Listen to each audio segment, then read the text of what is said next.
You're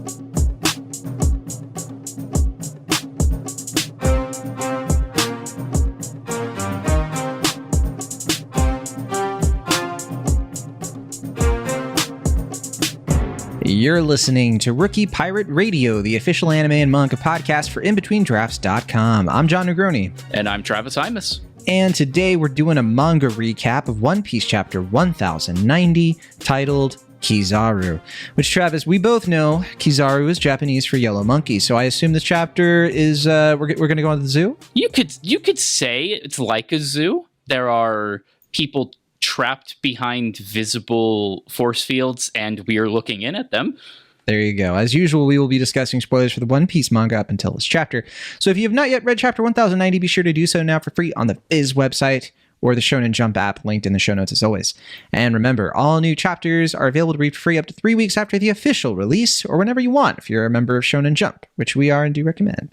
But, you know, Travis, a lot of people who are listening, they want to connect with us because they know that, you know, they come into the show and they're like, well, John's going to share some random thing he's obsessed with. And then I have to find a way to tell him either I'm obsessed with it too, or John needs to be shamed. And Travis, you don't know what that thing is yet. I haven't talked to you about it, so I'm saving that as a little bonus surprise.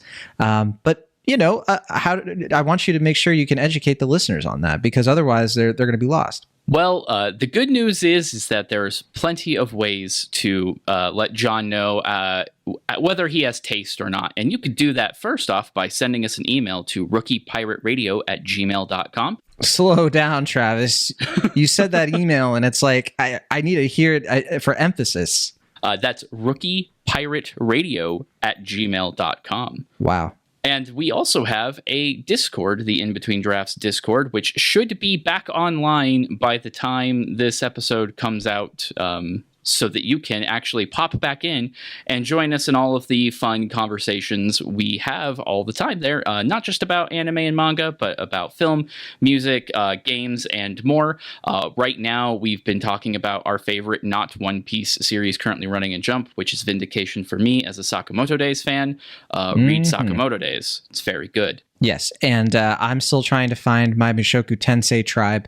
I will tell you, Travis, I am one light novel away from being fully caught up. So I'm going to show you here. I have number 23, which I'm about to start. I'm almost done with 22. And then once I read 23, I'll be fully caught up. But you're right, Travis. Literally on August 24th, yes, 24 is going to be out, the English translation. You're right. So I will just say, in the last couple of weeks, I went from Mushoku Tensei, like, yeah, I've seen a couple of episodes, to I've watched the entire anime, read the entire manga, and now I've read almost all of the light novels. You could make the argument, Travis, that do I like Mushoku Tensei? I mean, you either like it or you hate it at this point. But I think you've timed it. I think you've timed it so perfectly with this new release that you must like it enough to time it so that you will automatically have something more to read. There's something else that I want to tease at the end of, like, once we talk about the chapter that I have been reading and liking. That is, we'll get to that. It's a little, like I said, a little bonus surprise. But for now, we should talk about the latest chapter of the One Piece manga, right? That is what we're here to do, as I understand it. Yeah, I was about to say that we didn't change our minds. All right. Let's go through these main beats, Travis. And of course, I got to know what you think of this thing generally. So, okay, like we said, it's called Kizaru. And the cover is another reader request. We're still, moving along through those. Although this time it's of our old pal, Kuro. Speaking of Japanese, Kuro is, black in English. And we see him with, fittingly, a black cat. We mentioned it would be a zoo earlier. They're reading. I have to say, this feels a little bit like the live action's coming out. They're trying to get in a little bit of some teasing for, hey, Captain Kuro, he's he's a thing. You should be aware of him, right? Because he's like definitely one of the big One Piece villains that One Piece forgot. Like, we have no idea what happened to him. Yeah, well, he wanted to retire anyway, so Luffy was like, "You want to retire? Okay, bet." And that was it. It's funny though, because as you know, as you're in that little chat as well, we finally have our editor-in-chief on the One Piece train properly. Mm-hmm. And her only negative thought is that Kuro would be banished to the Shadow Realm forever. So it's great timing for him to return now. That's right. Allie Johnson is now past the Arlong arc, which means she is now Nakama as the prophecies foretold. And there's no telling, how far she's going to go with this. I think we could be having a conversation this time next year with Allie Johnson on the manga. I doubt it, but stranger things have happened, right? The way that she keeps saying she's going to catch up now, it could be next week. Well, not next week, but the week after. You get a bonus week, Allie. Congrats. Yeah. How long did it take Quinn? Like 2 months? Basically, but he really did not do anything. Can confirm that. So she's a little bit more responsible than that. All right, let's get into the chapter propter. Okay. Chapter propter. Okay. The chapter begins not with a yellow monkey, but a monkey D. Luffy. He declares the Gorosei over a transponder snail that he is the man who will be king of the pirates. So we're picking up right where the last chapter left off with the Straw Hats jumping into the call between York and the Five Elders. Luffy, this is his first conversation with the Gorosei. He demands the Marines to leave the island. We see that Big News Morgan, Vivi, and Wapple are also listening in on the call. Just a reminder that Kizaru is on the call as well. We get our first real, back and forth between Luffy and these guys. It's kind of amazing. They try to get some intel from him on what's happening inside the dome. One of them overhears Nico Robin, or just hears a woman and assumes that that's Nico Robin. I guess they're just like, it couldn't be Nami. But anyway, privately, Saturn remarks to Doberman that everyone, Vice Admiral Doberman, excuse me, that everyone and everything there is disposable except for York, the Punk Records brain, and the power plant that creates the Mother Flame. So they're essentially treating CP0 as disposable to Saturn even calls human beings insects. Very lovely. We catch up with Team Vegapunk inside the dome, see that Robin got injured during the Lava Face death game. We see Kaku got pretty injured as well. He went up against 2 Seraphim. And we see Lilith mourning the death of Shaka, Pythagoras, and Edison, even though we're told that Edison is alive and Lilith is just being a little ridiculous. We then see Lucci is secretly transmitting intel about who's dead and who's wounded to the Gorosei. He's almost caught by Kaku. And then we see the captured Cypher Pole agents, and they're locked up still, but they're feasting on some food thanks to Straw Hats. Remember, they were starving and hadn't eaten for a long time. The Seraphim have also been locked up inside these bubble balls that are made of sea energy, similar to the bubble shields used by the Pacifista Mark IIIs. So we learn from Frankie that S-Snake releases Straw Hats from her powers, but then we see in S-Snake's flashback that she didn't do so because she was commanded, because she fell in love with Luffy, just like the real Boa Hancock. Jinbei picks up on this. Vegapunk takes note of how the cloning can be kind of quirky, plus and passed down from bloodlines apparently, and plus Luffy even thanks her directly. It's very nice, magnanimous. Atlas then tells Vegapunk that they've restored the communication system in the lab, but they can't get the Frontier Dome open still, which prevents them from being able to escape. York points out that it's pointless because of an encryption code, and the remaining satellites can't get it from her brain because they aren't synced to her anymore, and that prompts Lilith to threaten her. Stussy points out to Vegapunk that they're completely surrounded. And Vegapunk catches up with Nami about where they can go next based on the log posts. And he says that the next island that they could have gone to, the other one in the log post, would be Elbaf, which we already know because that's where Kid went. And that causes Luffy and Usopp to channel the aura of every One Piece fan reading this manga and fanboying out over us finally going to see the Isle of Giants. Or will we? Who knows? Vegapunk and Frankie work out a plan to use the Vega Force 1 to launch the Sunny in the air over the Marines, with the Sunny finishing the rest of its path using a coup de burst, so going about 1 kilometer. And Vegapunk gets a chance to bond with Frankie a little bit, learning about the benefits of cola. Very nice. That all leaves Vegapunk and Atlas to start hacking their way to getting the code out of York so they can shut down the dome. Somebody in the Discord even pointed out this is riffing off of NCIS, which I thought was pretty funny. Meanwhile, Lilith, Frankie, Luffy, and Bonnie are sent by Vegapunk to move the Sunny around the back so they can get ready for their escape. And they have to do it quickly before they bring the dome down, because once the dome goes down, they're going to be vulnerable to attack. We then cut over to Kizaru, who's meeting up with Saturn, and letting Saturn know that he can bypass the Frontier Dome's lasers since he himself is made of light, but first, Kizaru has to deal with Sentomaru. And even though Saturn tells him to just ignore Sentomaru, Kizaru strangely says that wouldn't be sporting, and he wants to play this one by the book. Plus, they have to worry about the Pacifistas attacking their ships, also the Sea Beasts as well. So Kizaru feels like he has to deal with Sentomaru first. The Marines mobilize manga-wise, as Luffy's group makes it to the Sunny, which is on Sky Island ground for some reason, and Luffy loves that. Kizaru uses a move we've seen him use before. It's called Sacred Yata Mirror. That's one of the ancient treasures of Japan. We saw him use it in Sabari, I think against Apu, if I'm not mistaken.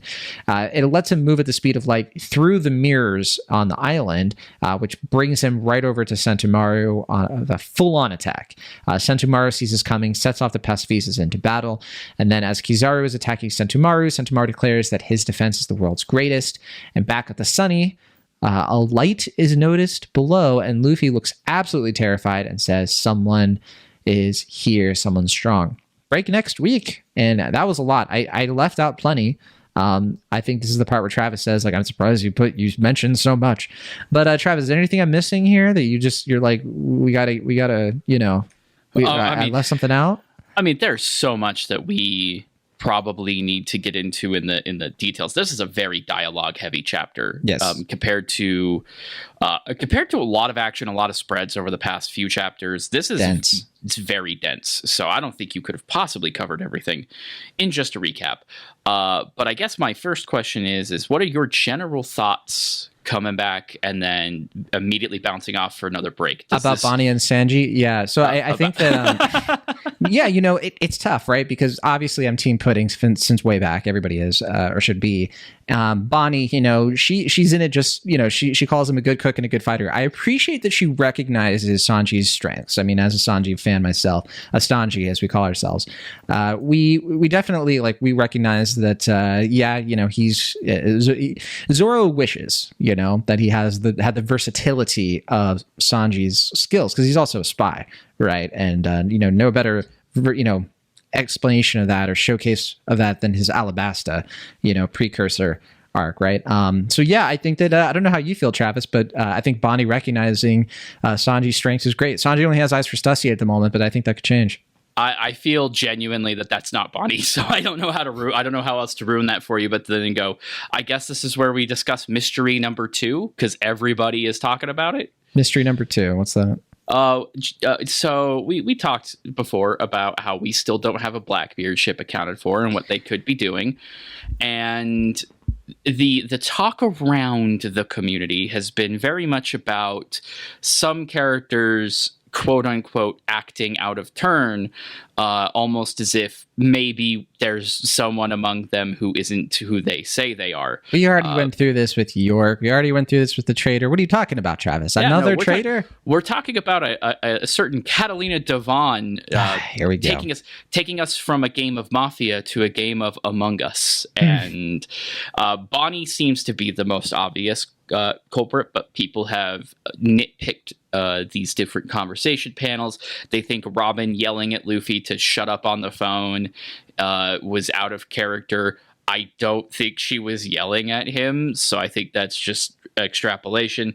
Some people think Usopp was a little bit too on top of things for once, but you turn the page and he's excited to go to Elbaf. That's Usopp. I'm sorry. That's my boy. That's exactly the reaction I would expect.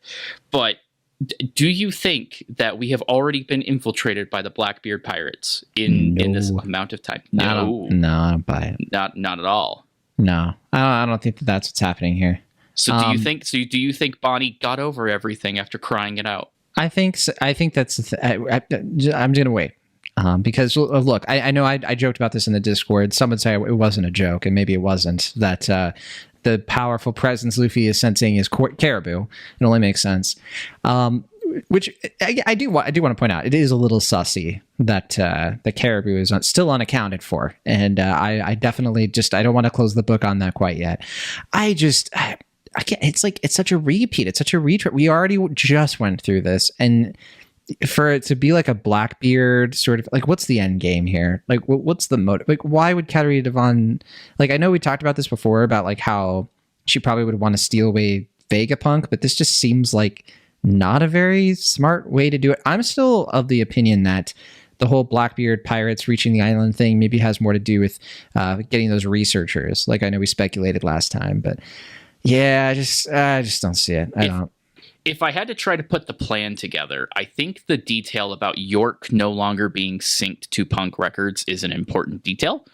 I think that's supposed to be dwelled on, not just because it means that it creates a situation where they have to kind of work against one of their own, but also it means if anyone gets a hold of York, it's game over, right? They no longer need anything else because she is disconnected from Punk Records, she has knowledge that hypothetically speaking, no one else does, and could easily be taken away from this point.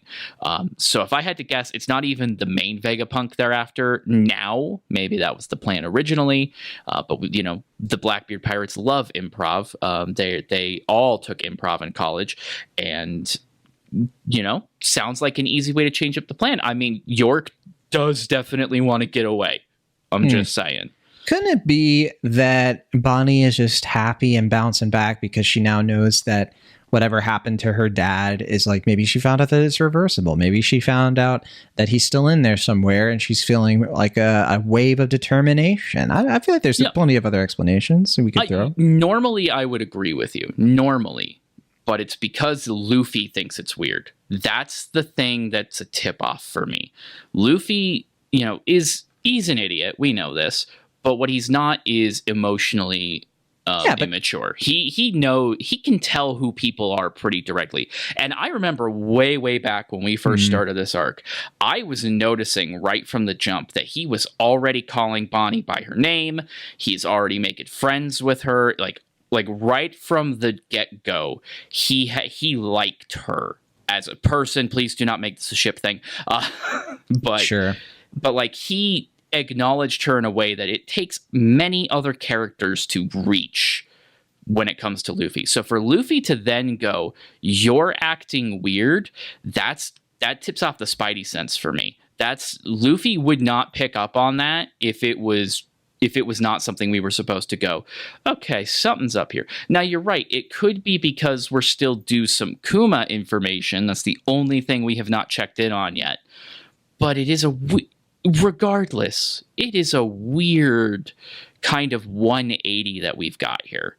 I don't find it as weird, but I think I know what's happening here. I think that you're now worried because you see like, oh, this is how Straw Hat crewmates get collected, and you're like, I don't want it to be Bonnie, and this is your cope? This is my cope. I mean, Bonnie for crewmate. Let her in. She'll fit in fine. But she's a captain, right? Like you're not gonna. Not Luffy's anymore. Not Jinbei was a captain. Come on. Jinbei let it go though. He was a captain out of need. He was always a captain. I mean, wasn't she? I mean, I don't know. It would be sort of fitting to have a former supernova along for the crew, along for the ride. Now, where I will meet you there is we do know that Bonnie does have ties to the Blackbeard Pirates, right? And so if there was some sort of betrayal going on that she was behind, and that's what's happening here, maybe, I could see something where she's like secretly working with them and like maybe there's something going on there. It's just the idea of her secretly being Katarina Devon. I don't feel it in my gut. That's it. And we'll see. I mean, I would love to be wrong. I'm writing down the prediction. I'm writing it down. Okay, so Travis predicts that Bonnie is traitor Devon. John predicts no. So let's see what happens. No traitor specifically. Well, I said that there could be something going on between Bonnie and Blackbeard Pirates. They have a connection, and there could be something going on. I do think that she could be doing a Rob Lucci and like communicating with them, and they're like, "We'll help you out with this, gal," and she's like, "You got it," and she's like trying to butter up Luffy. I don't know. Like she's putting on a performance, maybe. We'll see. Okay. We also got a lot of stuff in here just across the board. I mean, do we want to talk about Sentomaru, our guy? I would love to, because then we could talk about Kizaru. Kizaru and Sentomaru. Well, with Kizaru, we got a little bit more insight into his justice, right? He kind of, because I would have assumed before this that he just would have like ignored Sentomaru, who cares? Because he just seems like that lazy justice guy, right? He's just going to do his job as quickly as he can, but he doesn't. What do you make of that? Because I know he and Sentomaru have a history, It doesn't strike me as somebody who would really care about, the consequences of just bypassing Sentomaru and leaving the fleet to deal with him on their own. What do you feel like you're getting a read on what Kizaru is really about? Are we going to get like a Kizaru backstory that explains him like in more detail, maybe? I'm really curious about it because we know he has many, many times just thrown his hands up and gone, I'm just following orders, man. I'm just doing my job. Don't blame me. I'm just here. But like, he's given a direct order by the only person who could give him a higher direct order. And he's having a kind of casual conversation with the guy. He's like, I'd really like to do this. And he has, he even has some, strategic logic to it, which is, pretty fair, honestly. He's got a pretty strong point. Like, he's like, hey, we're going to take heavy losses if I just abandon this and leave these guys to their devices. Like, it's just, if we don't do this right, we're going to lose a bunch of people. And, that's revealing about Saturn as well. But I do think it's interesting that of all the times for Kizaru to question an order or offer any kind of feedback, it's now. And that does pretty much have to mean it's because he knows Sentomaru. He knows that this is an issue of conviction, and maybe even a little bit of honor and pride, which is just weird coming from my guy here. Yeah, it is weird. Yeah, because pride isn't usually the thing. We know that he is one of the older admirals. I think he's younger than Fujitora, but older than like Akainu. He's older than Kuzan before, when Kuzan was part of the admirals, and he's just always sort of had that personality, just sort of, he's made of light. He just kind of like goes where he needs to. His sort of like laid backness. It's always been interesting though that like maybe there's something else going on with him, because we kind of got that too from Kuzan. When we first met Aokiji, he was like kind of just like napping, like whatever, dude. And now it's a little bit of a different story, but I guess if there's one thing that I could see happening, because I don't think Sentomaru is going to be able to hold him off a long time. I mean, how could he? There's been a lot of talk too about like, Sentomaru's banged up. He's injured. How is he going to be able to last? And also with I guess with Lucci, that was more of a sneak attack, right? So that was a big reason why he got hurt. But with Kizaru, like, he knows how Kizaru fights. He knows a lot about him. He knows his weaknesses. He saw that attack coming, right? Do you think that he can hold his own? And if so, for how long? I don't think it's for long. I think, this is more or less to set up something where we do get like a flashback. We got that one panel, but I think we're due for an actual proper look. Maybe just during the battle, maybe nested within a chapter, and then we move on. But it's the right kind of thing for Luffy to look down and see Sentomaru go down again and have him be like, oh no, Axe Guy, he's my friend now. What are you doing? But also it kind of just, for lack of a better term, it power skills Kizaru back up, be like, no, you're not just going to be able to tank him. He's efficient when he wants to be. Yeah. And since you mention it's certainly been a bit of the talk of the town of like, okay, how powerful is he really?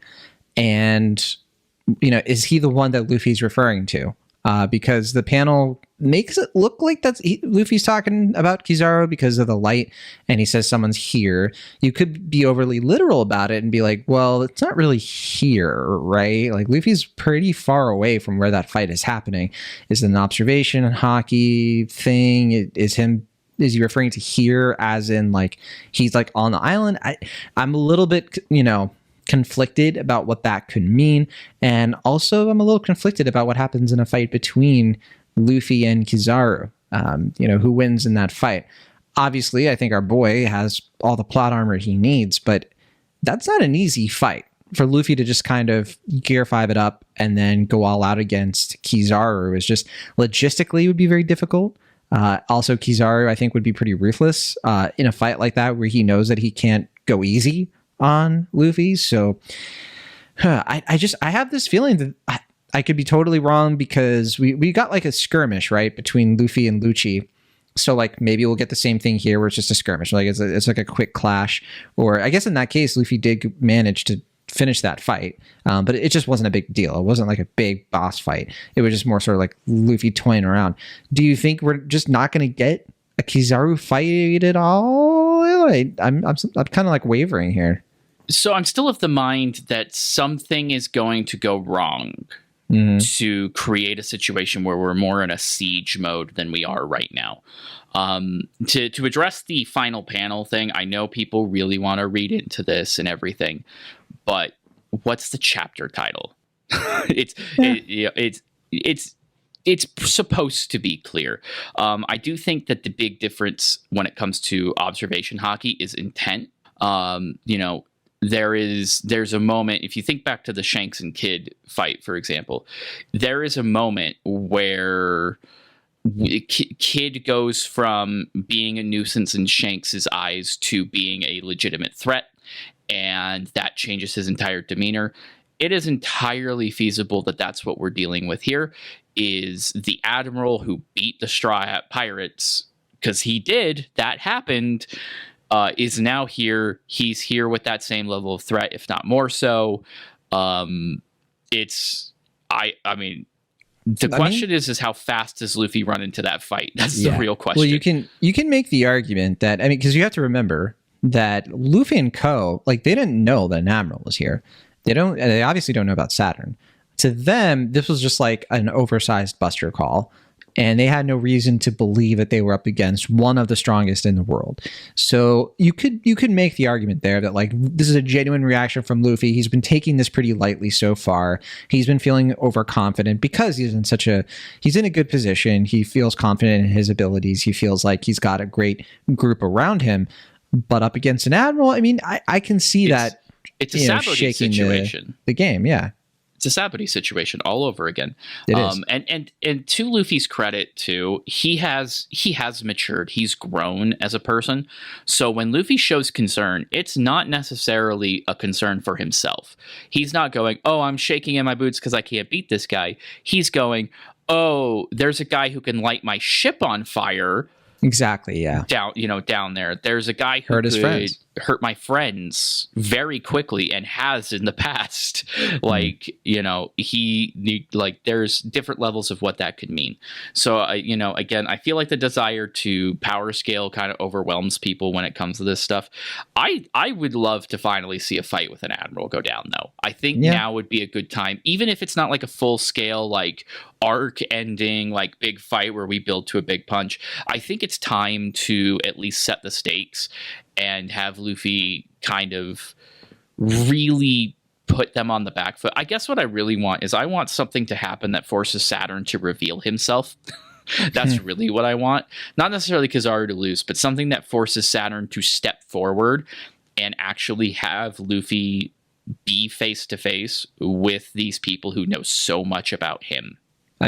You're way far ahead of me because even before that, I just want to see Kizaru make his Sword of Light and bring that up against the axe. I just want my Dragon Ball Z content here, Travis. Yeah, I guess the question is because this is going to get into a little bit of the non-canon stuff, but we've seen Sanji kick Kizaru before. Kizaru, because he's always been stacked up against Sanji because his main way to fight is by kicking. So in the Admiral matchups, that's usually how it's gone down. So should this even be a Luffy fight? Should this be a Sanji fight? He can win Bonnie's heart properly. I don't think Sanji's there yet. I think he can hold his own. I think he can hold off a big attack like that because you have to remember Sanji is a little bit better than Queen at this point, and do we think that Queen really would stand a chance against? Kizaru doesn't even want to mess with Ben Beckman, and for good reason. I think Ben Beckman would just eat Queen's lunch. Oh, for sure. Personally. Oh, for sure. Absolutely. To be fair, I think that Sanji is. I think he did win that fight pretty handily. He was pretty tired going into that fight, and it was more of a question of him worried about going all out, messing with his humanity. So you could look into that as Sanji is maybe a little OP at the moment. Actually, he's definitely leveled up a bunch. Can I throw a Zoro theory at you that has no setup? Of course. What makes Zoro so strong? I'm working on this theory. It's still a little baby theory. I have this feeling that the way that Zoro has gotten strong and the connection between him and his sword is similar to the idea of his sword is almost consuming the people that he fights, not consuming them literally, but like whenever he beats somebody, it's almost sort of like an EXP thing. And that Zoro has been getting super strong from winning all of his fights since not losing to Mihawk. Are you coming to me and you're saying that this whole time the Wado Ichimonji is like the Highlander sword? It's kind of it. I just have this feeling that that's where this is headed, where it's like the way the cursed swords work, Enma in particular, the way it eats his hockey, like if it's eating the hockey of the people that he fights, and that's why he just like levels up the way he does. Because we got like a detailed explanation for Sanji's like abilities. Why wouldn't Oda do that with Zoro? I know that it kind of eats away from, you know, the whole thing with Zoro was like his hard work, you know, but I don't know. I'm working on it. I'm working on the missing pieces, but I wanted to throw that at you unprompted. You know what? If a Scottish man shows up on Elbaf to talk to Zoro about the quickening, then I'm all for it. There's actually another thing that kind of is what made me think of this, but I'll get to that at the end. My little check in with you. We did bypass a whole bunch of stuff here. A lot of stuff going on, like in the dome itself, everybody chatting away. I mentioned it already, but I love that moment between Vegapunk and Frankie. Frankie finally getting a chance. I was worried we weren't going to get Frankie and Vegapunk just chilling, you know, and swapping notes. Just like Vegapunk's reaction to the cola, just it made me want to drink some cola. I'm not going to lie to you. All the little moments here are pretty nice. We do have to get to the Lucci stuff. Before we get to the Lucci stuff, anything you wanted to throw out? I did want to point out that once again, we have a situation where Usopp is considered the savior of a bunch of people. What are you referring to there? Oh, when he calls down the Cypher Pull agents. Once Yeah. again, God Usopp delivers his blessings to people. Well, they don't think Usopp, right? They think the Straw Hats. Right, but it's, you know, he called down. They knew. He's like, hey, how you guys doing? It's me, God Usopp. I don't know. Just checking in. I'm not with you on that part of the journey. I think you're stretching a little bit there. Yeah. I think the Usopp fandom is getting to your head. I don't blame you. Just a little bit. No, I do think it's interesting though that you know, for whatever it's worth, Saturn has absolutely no value on the lives of these of all of these Cypher Pull agents down here. But you know, Luffy did feed them. Just saying. Just, you know, I think at this point, anything that is happening on the island, anything on the island could be a wild card. Your eyes should always, you're right. And your eyes should always perk up when food is involved, because it's such a thing. It's something that Oda always feels so strongly about. Food gets brought up a lot in this chapter, like Bonnie and Luffy being like, what are we going to eat on the ship? You know, like stuff like that. And like, you know, we have York and Bonnie, two like legit gluttons. And then Luffy, obviously our king glutton. It's interesting. I don't know if Oda is trying to do something like with the Egghead Island arc related to food here, or if he's just sort of like indulging in his usual tricks. Probably the latter. But Lucci. So Lucci is sneaking intel to the Gorosei. And I've seen a lot of people talking about what this might mean. A lot of people being like, well, you know, maybe he's giving the Gorosei some false intel. You know, we do see that he's kind of telling them things that are true. But maybe I don't know. It feels like cope. It feels like people are like, he's gonna betray CP0. He's gonna betray the world government. And like, honestly, you know, Tekking brought this up in his video, and I agree with Tekking on it. And that is Rob Lucci. He's a lot like Fukuju. What was his name? Fukuju from Wano.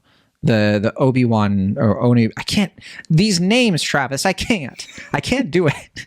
The ninja leader guy with the big earlobes that Nell would blush at. He went down, you know, with Orochi. Even though Orochi, like, he had no reason to be loyal to Orochi at all. You know, there was nothing but treachery there, but he just stayed with the path because, like, he tied his identity to it, and he just could not betray them out of this weird principle, no matter what they did to him. And that's kind of what I get from Lucci. I just get that he's a wayward soul who will just constantly, you know, it's like a toxic abuse sort of thing, and that he, you know, takes part in. But what's your read on that? No, I think I agree. I was never really on board with the Rob Lucci goes rogue thing too much, only because he's already gone back once. I think it's pretty clear where his heart is at, for, you know, for lack of whatever is beating blood through his body. And of course he's a narc. Of course he is. The only reason he has done any of this was for the purposes of his own mission. You know, he wants a shot at Stussy. You know, he wants another shot at Luffy. Like, this is exactly what I would expect to happen. The only thing that I find worrisome is that none of the extremely smart people in the room seem to care that he's right there. Again, Yeah, it's weird to me. It's weird to me that like Robin doesn't have anything to say about this. I guess is, you know, like Robin, you know, Vegapunk not being like, oh, you know, we should probably check out these two CP0 folks and make sure they don't have like any transponder snails, anything that might give us this. You know, it's I'm not, you know, necessarily expecting Vegapunk to be a tactical genius, but that one just. It seems kind of weird, right? Like, yeah, they're just letting it happen. It's weird in how it's unaddressed, and I wouldn't be surprised at all. In fact, I'd be pretty grateful if we got more Robin and Lucci content in the next chapter. Just something to sort of establish, yeah, you're right, how she feels about this situation. It's a bit weird. So no, I think we're in total agreement there. That really needs to be resolved, because I think Kaku, it makes sense because he just kind of goes along to get along. But I think at this point, I mean, I think the guy's just done. I really get that feeling from him. If anyone's going to betray, along with Stussy, I think it's going to be him. Permission to speak freely? Granted? Question mark. Okay. Everybody out here, everybody's like, Elbaf, Elbaf, Elbaf. I don't care about Elbaf. We're going there, fine, sure. I don't mind. I'm okay with going to Elbaf. For me, that's not the hype. That's not, when I'm reading this chapter, I'm not like, oh, whoa, Elbaf. Like, I'm like, whatever. We've been there before. It's fine. They'll go have fun.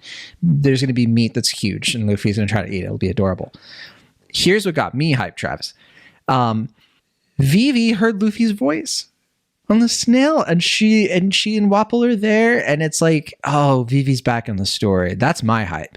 Like, I would take 10 Vivi reunions over a single, or over 100 Elbaf. I'm so glad you brought this up, because one, I'm not convinced we're going to Elbaf, but for two, this seems big enough, right? This seems like big enough story for Big News Morgans to turn that ship around. You know what I mean? And maybe, I don't know, go to Egghead. Yeah. I'm just saying. You know what I mean? Having them thrown into the story next, it would warm my heart and then some. And I know that we're in the Sabari kind of parallel at the moment. We've mentioned it. What's next? Well, Amazon Lily. Okay, sure. Well, we got a little bit of S-Snake in here. I don't know. We tie that off. Impel Down. And what happens with Impel Down? Crocodile, Vivi. Am I stretching? Past villains? Some kind of jailbreak. Luffy gets captured, and then Big News Morgan. I don't know. I'm wildly speculating. Nothing of this is going to happen. But I'm just trying to point out the fact that Vivi needs to get back in the show. Oh, yeah, and she needs to scold Luffy for threatening to kill someone. She was mortified. It was great. Really, Luffy? Really? Dr. Vegapunk. Yeah, he's trying to talk a big game. I can't wait for that to be animated, too, because it's going to sound so childish. Yeah, it's going to be great. I think this is intentionally like, hey, Vivi is going to be moving at the very least, like making some sort of movement, and she has a vested interest in reconnecting with Luffy, more so than she even knows. Morgans has a story he could absolutely chase.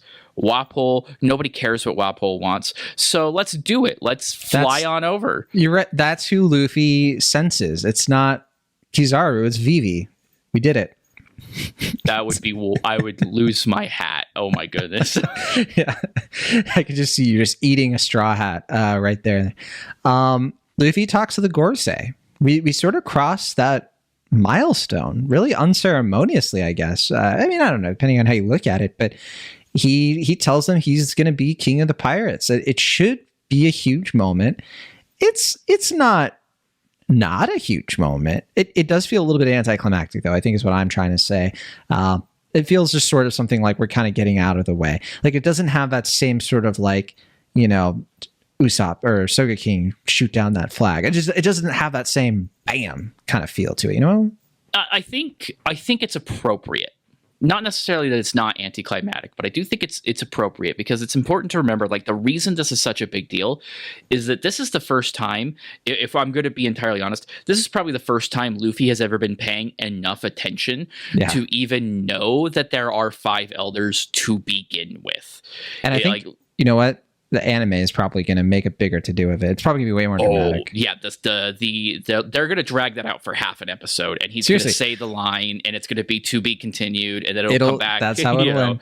That's how it'll happen. But there's going to be like a whole like montage of something where like Luffy's just like, "Hello, this is Monkey D. Luffy," and it's going to be like Annie's lobby. It's going to flash all that. It's going to be something else. Oh yeah, they'll make it a big moment, but like. These kind of things are big moments for us, but that doesn't necessarily mean that it should become a big moment for someone who doesn't know that it should be. And so for most of the Straw Hats, they don't even have the frame of reference for how much deep crap they're in yet. It's not until probably the end of the chapter that the stakes start to become real to them. And, let's be honest, he doesn't care. It was like, whatever. Once he finds out that these guys hurt Sabo, then we're going to start having, they find out Cobra's dead. He learns the stuff about Vivi. Or again, Saturn comes out of the boat and does something drastic. Like, there are plenty of ways to get Luffy to that point, but you're not going to go to him and say, these are very important people, Luffy. He's going to go, I don't give a crap. I've only got one thing to say to you, and it's the same thing that I say to everyone.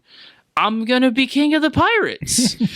And, we should not, by the way, gloss over, speaking of things that I feel like have kind of been undersold, maybe, the Seraphim, they had very specific orders, right? And S-Snake, she ended up going against those orders for Luffy.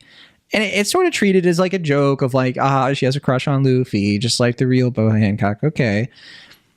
There's something to that, isn't there? Because if the Seraphim do have that capacity, like something could overwhelm or overpower their programming, that could be huge. I mean, that could be like a big, big game changer, especially because not even just with these Seraphim, but if that happens elsewhere with S Flamingo and like S Gecko, I don't even remember what we were going to call that one, because we still have the three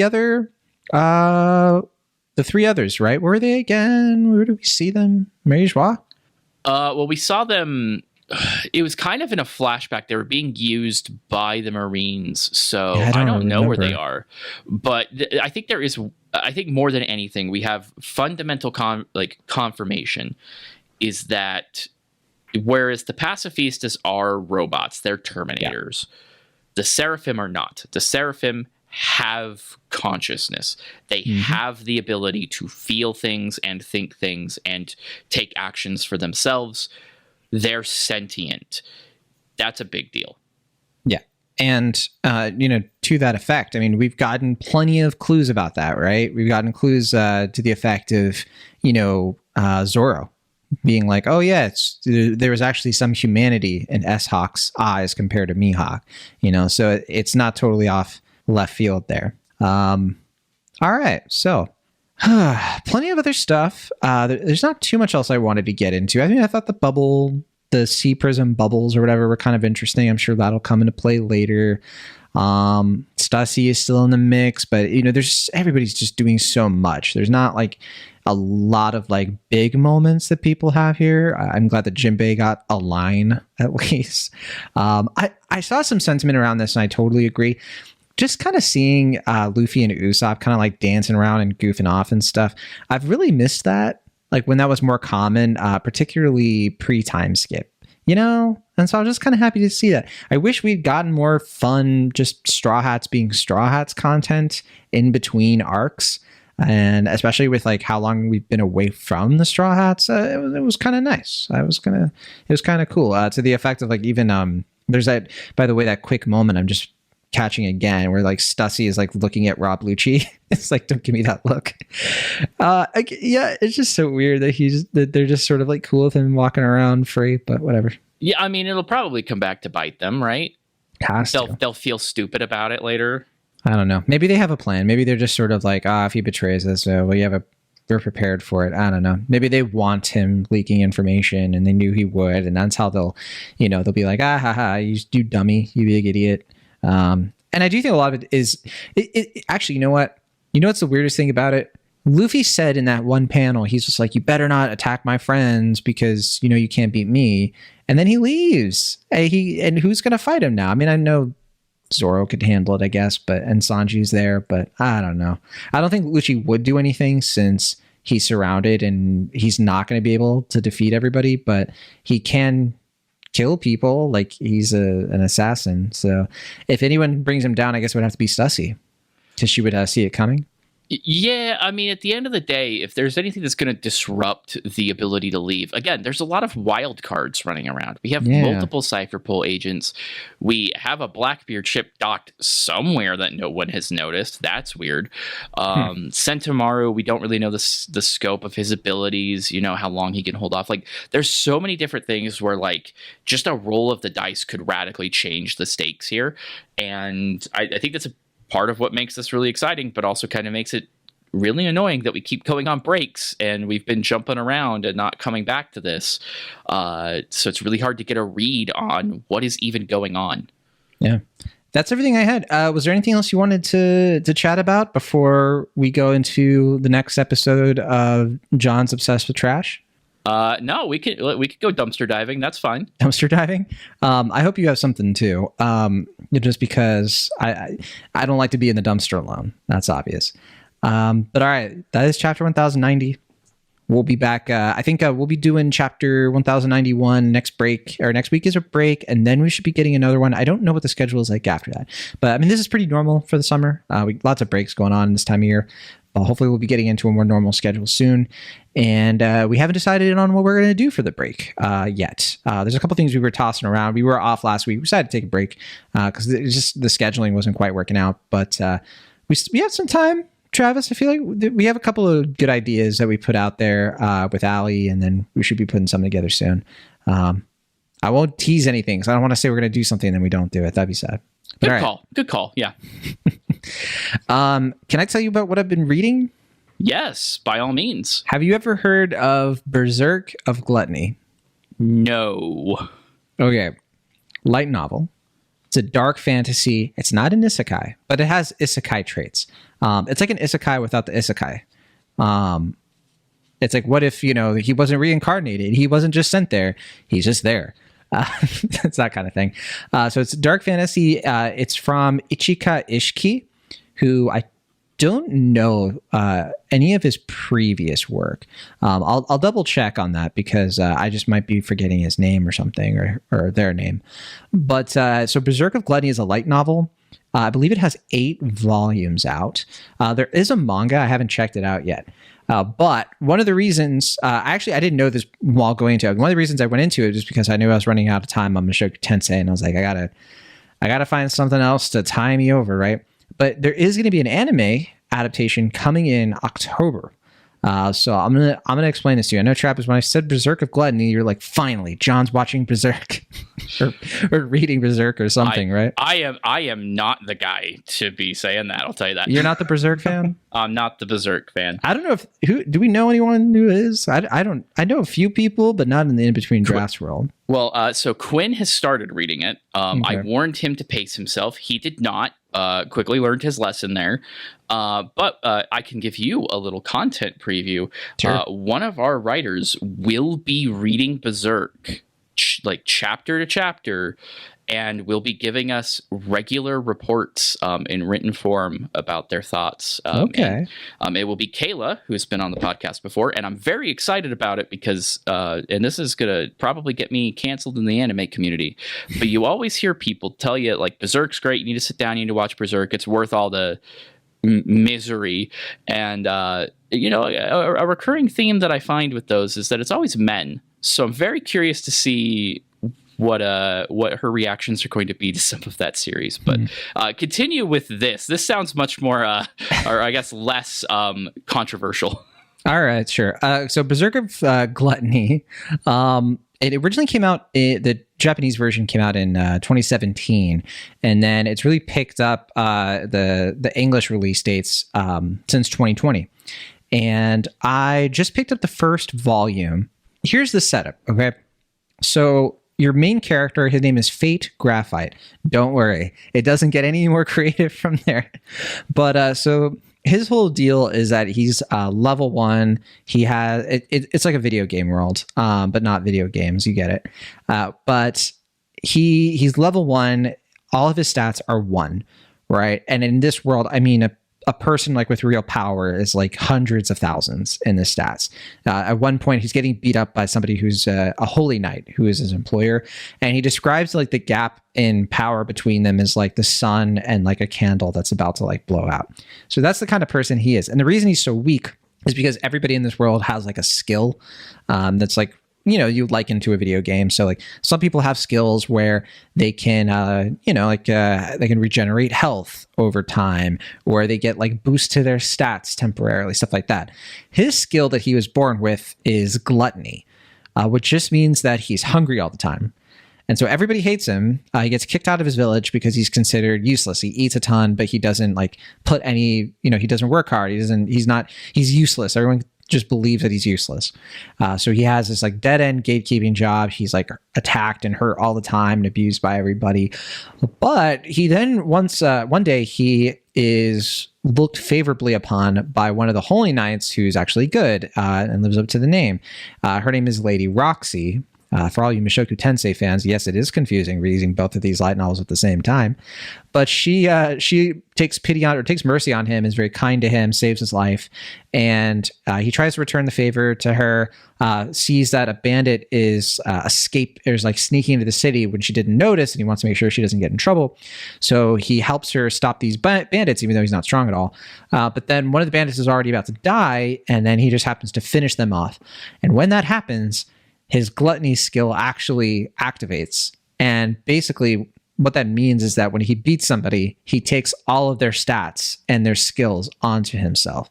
So all of a sudden he realizes that he actually is like OP, but he then has to kind of like go on this very difficult sort of descent into darkness, because it's a power that like corrupts his soul, but he's also a very magnanimous, humble guy.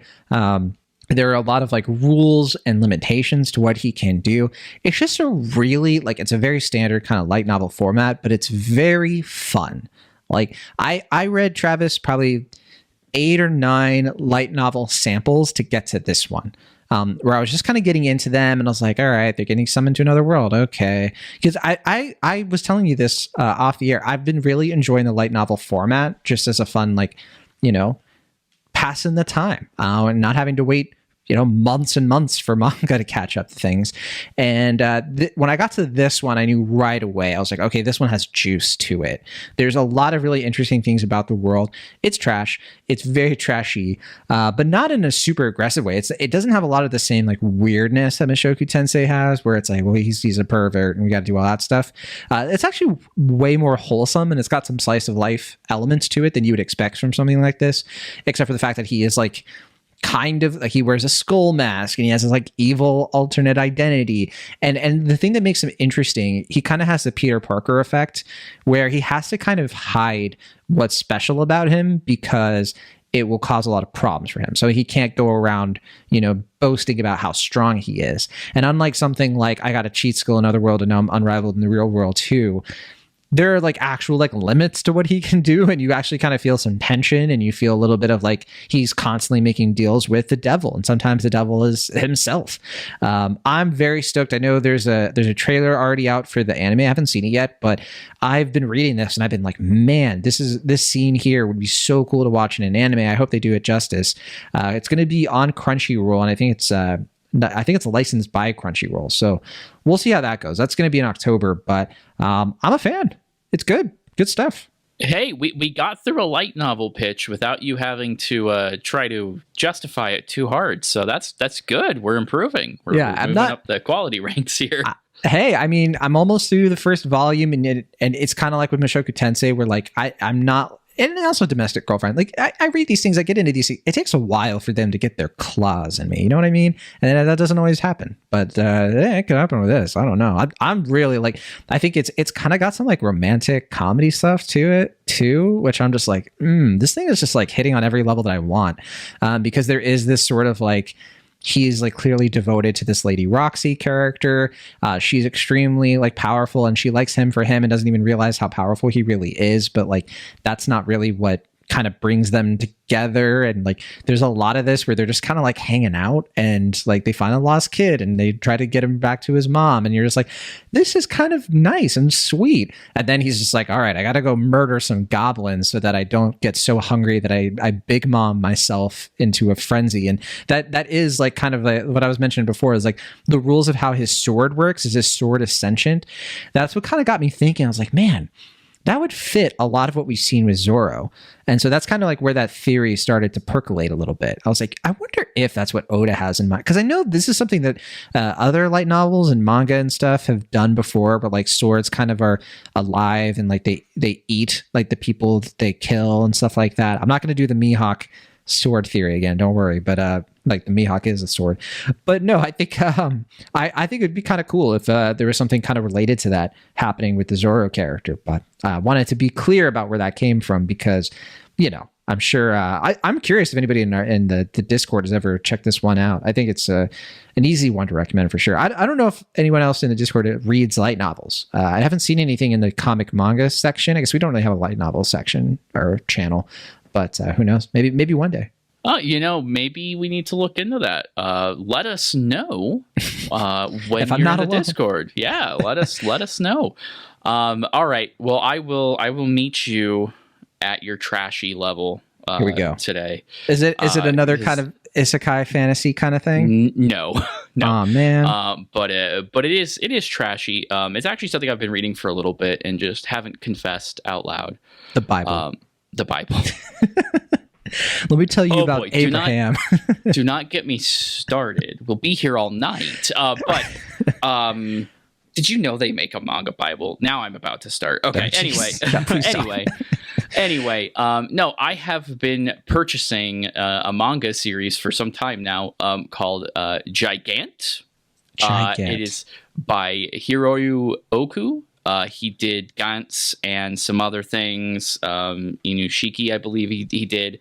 The premise of this manga, though, I've seen this at the bookstore. I'm sure you have. It's hard to miss the covers. The cover is very provocative. We'll say it that way. They are, and you know what? They're not selling you a lie. So the protagonists of this manga, one of them discovers that a porn star lives in his neighborhood. She's a couple of years older than him. He's still in high school, and he ends up befriending her because basically everyone else in her life shuns her for her work. Yes, she really does look like that. And people are going to Google this now. I feel terrible. And after inadvertently rescuing her from her abusive boyfriend, he kind of cries his way into an illicit relationship with her. And then one day, a man in a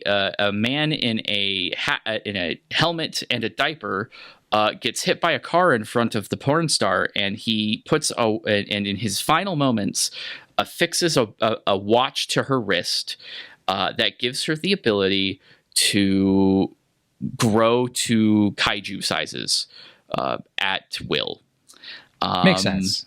And because of the kind of manga it is, the clothes do not grow with her. And a website starts appearing and starts basically trying to end the world through votes by punks on the internet, starts unleashing things like disasters and monsters. And so Japan is defended by a naked porn star. And there are obviously domino effects from doing this, and that's kind of what it's about. And I really can't defend this. This manga has to be wrapped in shrink wrap when it's put on a shelf. Yeah, this is way trashier than mine, Travis. You're out trashing me again. This is significant.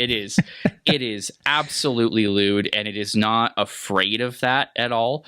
And what is fascinating about this very stupid premise is that in between all of this plot that I've given you is so much focus on just these two people, what they mean to each other, what they're like when they're apart, just kind of silently with them.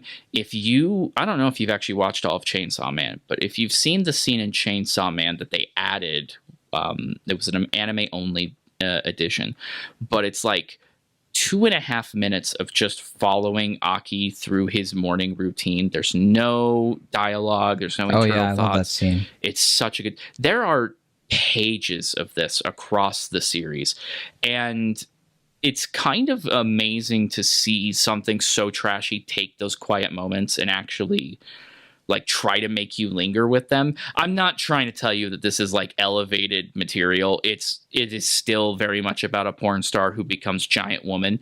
And that is a thing for people. It's a manga with a very problematic relationship at its center. And I wouldn't even say that the older woman is the one at fault when it comes to this relationship and what makes it problematic. There is... it's very clear that the manga publisher knows what they've got on their hands and like what's really attractive about it. But at the same time, there's something just weirdly compelling about this bizarre situation and seeing the humanity that kind of peeks through it. And so I can't stop reading it. I will defend garbage all day long. This is why ultimately I can't I can't get on your case for reading trashy light novels, because at the end of the day, so will I. Yeah, so will I. Us, right? Who among us? Well, Travis, I am going to read this right away. Don't worry. And what we can share in this, gigantic trash fire together. And I will not be buying it at a bookstore. No. I walk straight into my closest Barnes and Noble and I take it off the shelf and I'm not even worried about all my other stuff. For me, it's more sort of like, what if I get pulled over by the cops? I mean, let's be more careful out there. So that's Gigant, and Berserk of Gluttony. That's what we got going on over here. Not much anime in my corner lately. It's been more of a reading things lately kind of thing for me. But One Piece live action is going to be coming out pretty soon. And are you ready? I mean, I'm as ready as I'm gonna be. They've been releasing previously recorded material. Smart of them to get all the press material done before the strike. Good on them for that. So they've been releasing a lot of material of like seeing Inake go to Japan, go to Shueisha offices to talk to like Oda's assistants. It's another thing they did with Wired, where they answered like 50 One Piece questions. 50 questions. Very spoilery. I was like not expecting that. Right? Well, yeah, because they're talking about stuff that's happening like right now, and I'm just like, whoa, hey, like, there's people who are going to be watching this who really they don't want to know that. and it's wild because they all absolutely answer the questions because they've read it. You can tell. Which is fantastic. Pretty much. Well, I think the only one who you can tell doesn't really is Usopp's actor, but everybody else is like pretty up on it, especially Mikenyu. Yeah, and they released a video, I think, just today, as of this recording, where they were talking about like what they had to do to adapt the story. And Mikenyu is talking. It's the most animated I've seen him talking because he's kind of on his own. He doesn't have to play off people's energy, and he's talking about how like he's read it forever. And Zoro's always been his favorite character. Like it turns out he's living the same dream that Emily Rudd's living, playing Nami, and he's just been so measured about it. But in this, he's just like animated. Like it's so hard to be critical about this, right? Because everybody who talks about it just has the same kind of affection for it that Oda does, and it's so hard to like, I feel like it's going to be hard to review this. When the day comes, because I don't know if I can be like I don't want to break these poor kids' hearts, they're working so hard. We don't have to. We can just lie, right? Right. Nah, I That's what guess not. Usopp does. We could you know, Yeah, we we could could pull follow Usopp. his right. Yeah, so that's coming out the 31st. So we'll probably we have the break coming. So I don't know how we're gonna do that. Maybe we'll do a bonus show or something like that, or we'll just wait for next week's episode until it drops. I don't know. Unless we get screeners, we could get screeners. Anything's possible. But we'll keep you posted on all of that. For now, we'll leave you there. Thanks for listening to Rookie Pirate Radio. We'll be back. Don't forget to hit us up on the Discord and the email if you have anything you want to say. Oh, dang it, Travis, I forgot the name of the email. Can you help me out? Oh, don't worry. I've got you, buddy. It's rookiepirateradio@gmail.com. Oh, thanks, Travis. That was a close one. Bye, everybody.